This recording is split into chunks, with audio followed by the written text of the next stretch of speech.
ചൈതന്യ മഹാപ്രഭുവിന്റെ ചരിതം എന്ന് പറഞ്ഞാൽ അതിമനോഹരമാണ്. ഈ ലോകത്തിൽ ഒരു ഗ്രന്ഥം പോലും ഇതിന്റെ അടുത്ത് വരത്തില്ല. ഭാഗവതം പോലും വരത്തില്ല, ഗീത പോലും വരത്തില്ല.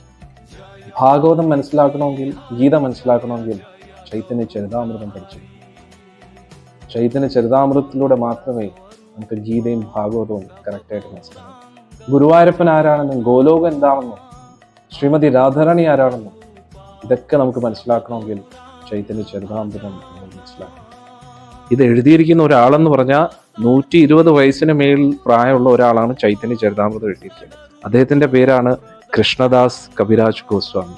പൊതുവെ നമ്മുടെ പരമ്പരയിലുള്ള മിക്ക ആചാര്യന്മാരെയും ഗോസ്വാമിമാരെന്നാണ് വിളിക്കുന്നത്. അതൊരു ജാതിയല്ല. ഇതെന്ന് പറയുന്നത് ഇന്ദ്രിയങ്ങളെ നിയന്ത്രിച്ചവൻ, അതാണ് ഗോസ്വാമി എന്ന വാക്കിന്റെ അർത്ഥം. കൃഷ്ണദാസ് കവിരാജ് ഗോസ്വാമി അദ്ദേഹത്തിന്റെ ഗുരുവിൽ നിന്ന് നിർദ്ദേശം ലഭിച്ചിരിക്കുക ചൈതന്യ മഹാപ്രഭുവിനെ കുറിച്ച് എഴുതണം. അദ്ദേഹം ചൈതന്യ മഹാപ്രഭുവിന്റെ ലീലകളൊക്കെ നേരിട്ട് കണ്ട വ്യക്തിയാണ്. ആരാണ് ചൈതന്യ മഹാപ്രഭു? സാക്ഷാൽ കൃഷ്ണൻ തന്നെ.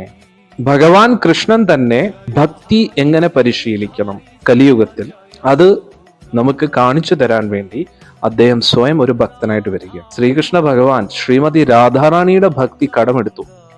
എന്നിട്ട് ശ്രീമതി രാധാറാണിയുടെ അതേ നിറം സ്വയം സ്വീകരിച്ചു. അതാണ് ചൈതന്യ മഹാപ്രഭു.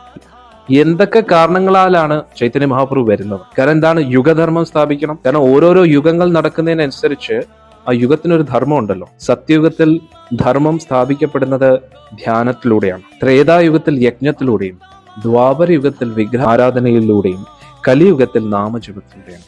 അന്നേരം ഏത് നാമം ജപിക്കണം, എങ്ങനെ ജപിക്കണം എന്നും കൂടെ പഠിപ്പിക്കാൻ വേണ്ടിയാണ് ചൈതന്യ മഹാപ്രഭു. നിത്യാനന്ദ പ്രഭുവിനെ കുറിച്ച് പറഞ്ഞിരിക്കുന്നു. ആരാണ് നിത്യാനന്ദ പ്രഭു? സാക്ഷാൽ ബലരാമനാണ്.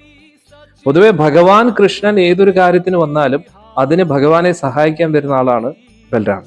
ഇപ്പോ ഭഗവാൻ കൃഷ്ണൻ ശ്രീരാമമൂർത്തിയായിട്ട് വരുമ്പോൾ കൂട്ടത്തിൽ ആര് കാണും? ലക്ഷ്മണൻ കാണും. അന്നേരം ഭഗവാൻ രാക്ഷസന്മാരെ കൊല്ലുമ്പോൾ ലക്ഷ്മണസ്വാമിയും രാക്ഷസന്മാരെ കൊല്ലും.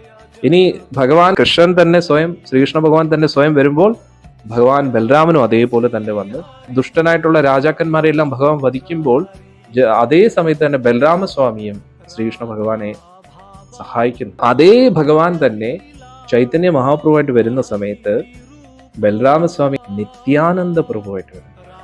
ചൈതന്യ മഹാപ്രഭു കലിയുഗത്തിൽ വന്നത് ആരെയും കൊല്ലാൻ വേണ്ടിയല്ല, എല്ലാവർക്കും ഭഗവാന്റെ കാരുണ്യം കൊടുക്കാനും ഗോലോകത്തെ കുറിച്ച് അറിയിച്ചു കൊടുക്കാനും ഹരേ കൃഷ്ണ മന്ത്രം അറിയിച്ചു കൊടുക്കാനും. ഹരേ കൃഷ്ണ കൃഷ്ണ കൃഷ്ണ ഹരേ ഹരേ, ഹരേ രാം രാം രാം ഹരേ ഹരേ, ഹരേ കൃഷ്ണ കൃഷ്ണ കൃഷ്ണ ഹരേ ഹരേ, ഹരേ രാം രാം രാം ഹരേ ഹരേ, ഹരേ കൃഷ്ണ കൃഷ്ണ കൃഷ്ണ ഹരേ ഹരേ, ഹരേ രാം.